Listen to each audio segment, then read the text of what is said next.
Welcome to another episode of Love and Reality Podcast. I am your host, Ricky Valero. On today's episode, we are going to be breaking down the wedding episode of Love is Blind Season 8.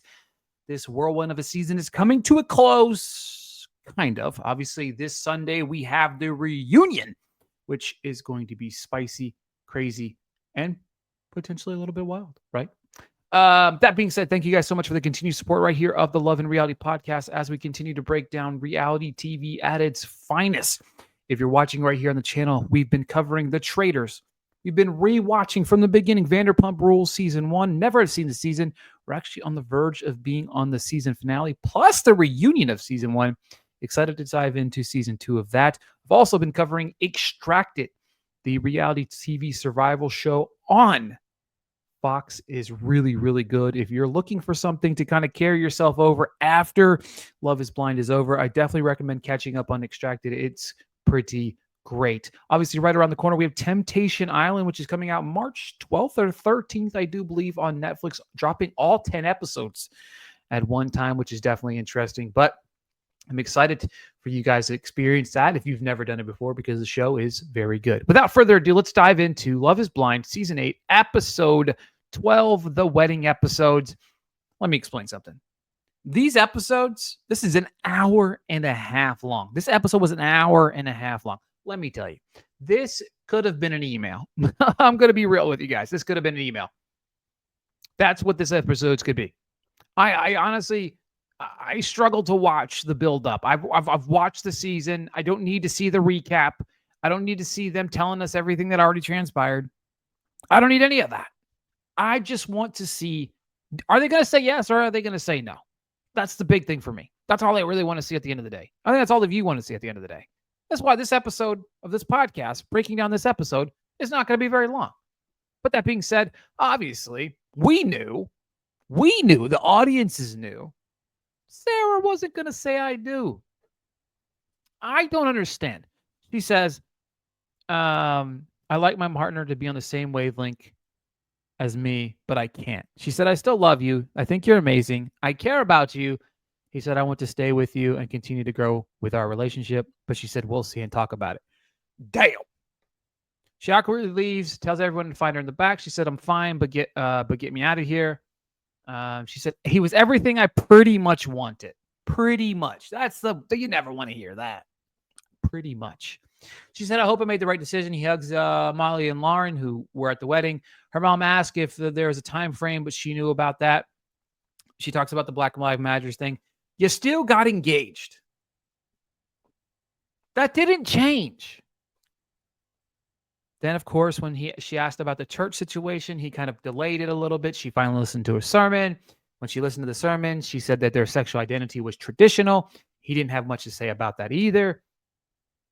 Ben, on the other hand, thought they were on the same page, and he was confident. He can't see a situation where he did anything wrong. Not sure he did anything quote-unquote wrong, but your moral compasses didn't line up. I can't believe you were shocked. She said she didn't know and wasn't sure it'll work. I mean, you knew this in the pods. You knew these things in the pods when he reacted the way that he did. All right, speaking of being disappointed, to Monica and Joey, she said if he says yes and is on all in, she's all in too. We finally see Joey's family. We have a little chair for her sister, which I absolutely thought was adorable.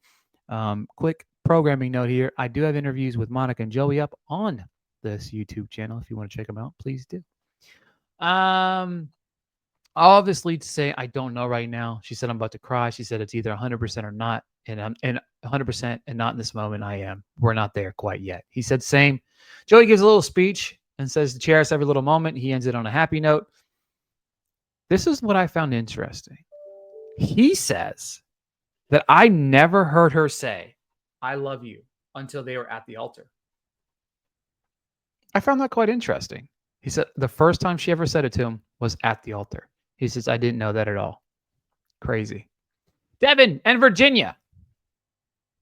Exactly how we expected it to go down. Devin said, I do. Virginia said, no, I'm just not ready. He was devastated. His mom was crying. The little girl asks, the little girl that was at the wedding says, "What is happening?" And his dad goes, "She said no." It was brutal. Brutal moment. Let me ask you a question. This is so awkward. Like everybody has to sit there like this. They say no, and then you just have to sit there and wait for everybody like to get up and dip. I'm like, me? You say no, I'm out. Peace out, guys. Thanks for wasting my time. Let's see here. She said there were certain topics like politics that he didn't want her to push him on. Their sexual relationship aspect was missing. She said the communication around things. He said he was raised in a conservative household and voted with his faith in mind. Wow. You know what I mean? Let's see here. And then find out, this is one that I found out was weird. Apparently, Devin got a check as a wedding present. His mom brought it up in front of Virginia, but Devin never really like confirmed that they got the check or anything. So it's kind of sketchy. Like the entire thing was kind of sketchy. Like that's to me, like she was like, that's a red flag too. Like that's a major red flag. Like, how do you not tell somebody about a whole ass check? I'm trying to see what happened to my notes here. My notes just disappeared. Well, I mean, we only got one couple left. You know what I mean? So, Daniel and Taylor, who knew they would be the only couple to say I do? When I'm telling you what, when his sister is singing them down the aisle, I am almost in tears myself. Actually, to be honest with you, I was in tears. This blew me away. This moment, just mesmerizing. These two went through the ringer. Did he follow her? Did he not follow her on Instagram? As soon as they overcame that, these two never looked back. It was perfect. I think these two were great together. I love their arc. I love their story. I'm happy for them. I can't wait to see like that year later situation. What they've transpired in the last year. To me, fantastic. Super happy for Daniel and Tyler. Congratulations on being the only couple to get married in season 8.